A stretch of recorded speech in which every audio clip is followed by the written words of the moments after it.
Big question remains, is our military ready? And I'm talking about military readiness. When we've got all these Biden generals that are so woke and worried about this nonsense, proper pronoun training, rooting out conservatives and Trump supporters from the ranks, indoctrination of critical race theory. Oh, and don't forget, kicking out thousands who refuse to take an experimental jab. Yeah, again, I'm sure that troop morale and American confidence in these generals and Biden, it's at an all-time high. Insert sarcasm.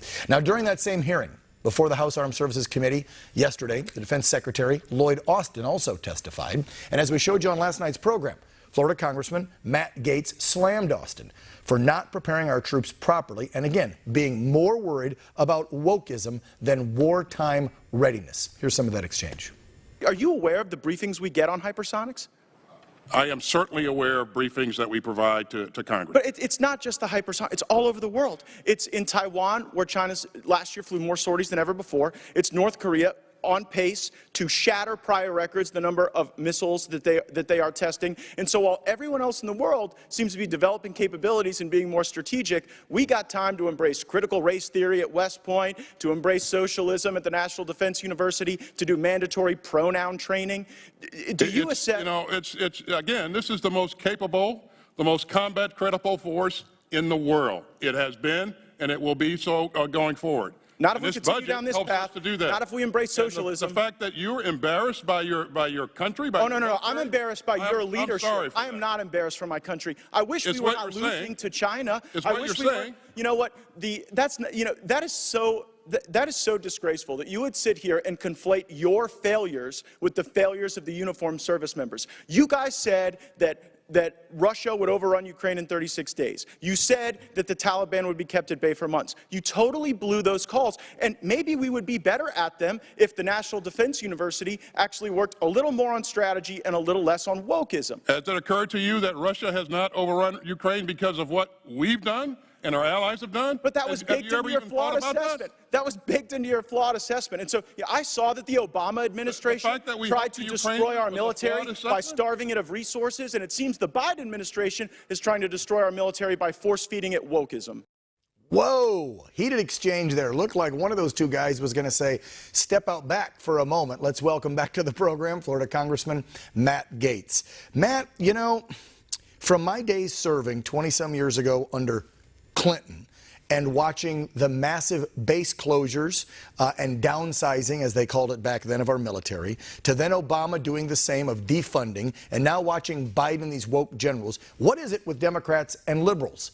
You know, they say they never want to go to war, but now they're trying to push us into one, but they want to defund the damn military. They ask for more money for defense spending, but don't give it to the troops. You can't have it both ways and talk out of both sides of your mouth while you put our boys and girls at risk. I'm tired of it, Matt.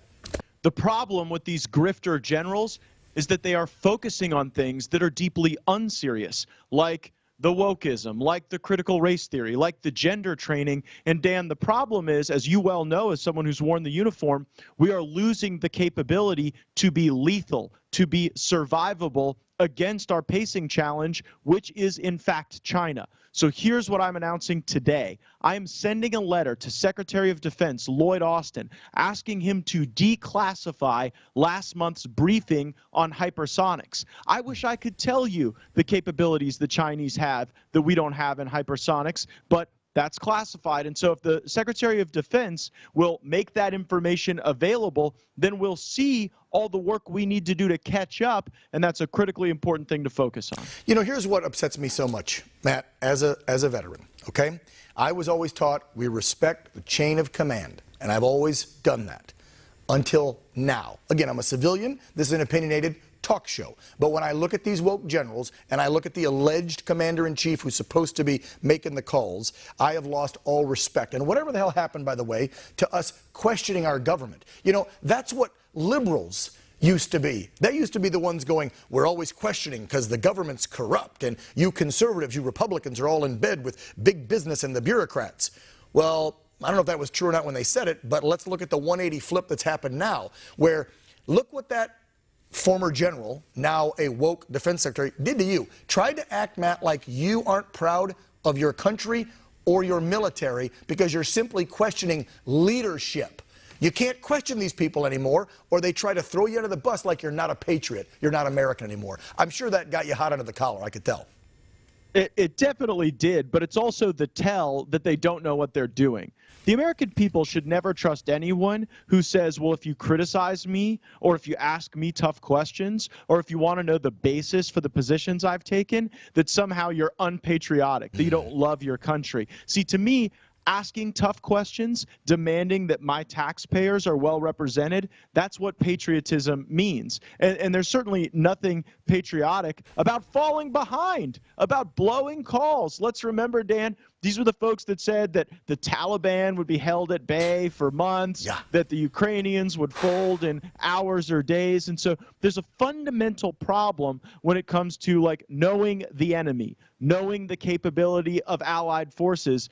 And one of the reasons why they're not doing as well is because they're using the precious time for training and strategy and analysis, and they're trying to turn our military into some sort of social justice army rather than an army and a force that kills our enemies and breaks their stuff. Yeah. That's what I'd like to see out of our military. Yeah, can we bring back the days of Patton and McCarthy where you just had, you know, warriors leading warriors, and that's what we focused on, war. I'm sorry, but that's what a military is for. Now, a strong force like we have is to deter ever having to go to war. But like you said, when we watch the debacle in 14 months, and you left one out, I'll throw in, Matt, let's not forget the drone strike on the alleged person who set the bomb at the airport and killed 13 of our brave troops in Afghanistan last August. Oh, wait, I'm sorry. That was a man and like 7 kids, 10 people who were taking jugs of water. But we got that one wrong, too.